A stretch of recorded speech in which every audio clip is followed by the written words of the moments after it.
برابره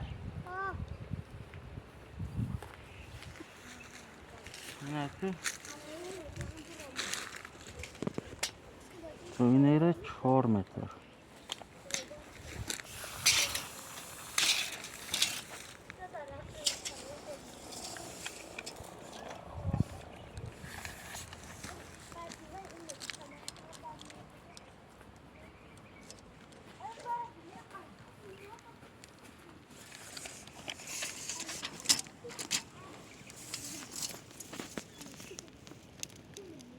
یک 15 دیگه 5 و 15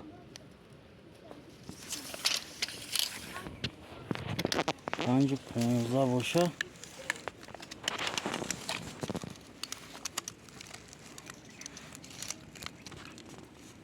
این قوسیش 26 سانتی متر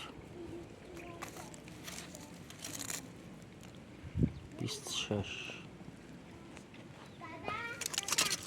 ها